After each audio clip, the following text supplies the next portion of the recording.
আসসালামু আলাইকুম, সবাই কেমন আছেন? আমি আপনাদের মাঝে আর একটা নতুন ভিডিও নিয়ে হাজির হয়েছি। আপনারা দেখতে পারতেছেন এই মহিলার ডান হাতের সমস্যা হয়েছে। মহিলা আসছে আমাদের বাড়িতে চিকিৎসার জন্য। আমরা তাকে সেই ভাঙ্গা হাতে মালিশ করার জন্য কিছু ওষুধ দিয়ে নিলাম। তাকে পরিমাণ মতো মালিশের ওষুধ দিয়ে নিলাম ভাঙ্গা হাতে মালিশ করার জন্য। ভালোভাবে সে ভাঙ্গা হাতে মালিশ করে নিল। মালিশ করার পরে আমরা তাকে ভাঙ্গা স্থানে পাতা ধরবো। পাতা ধরার আগ মুহূর্ত পর্যন্ত সেই ভাঙ্গা হাতে ভালোভাবে অনেকক্ষণ পর্যন্ত মালিশের ওষুধটা করে নেওয়া হলো। মালিশ করার পরে তার সেই ভাঙ্গা হাতে হালকা করে একটু ব্যায়াম করে নেওয়া হলো। তারপরে আমরা গাছের পাতা তুলে নিয়ে আসলাম। তুলে নিয়ে আসার পরে সেই মহিলার ভাঙ্গা হাতে অর্থাৎ ডান হাতে সে ভাঙ্গা পাতাটা ভালোভাবে বসিয়ে দেওয়ানো হলো।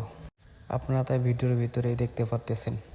সেই পাতাটা আমরা একটা টাইম লিমিট থাকে আমাদের, কিছুক্ষণ সময় সেই ভাঙ্গা স্থানে পাতাটা রেখে দেওয়ার পরে আমরা সেই ভাঙ্গা স্থান থেকে পাতাটাকে তুলে ফেলবো। ভাঙ্গা স্থান থেকে আমরা অল্প কিছুক্ষণের ভিতরে পাতাটা তুলে ফেললাম।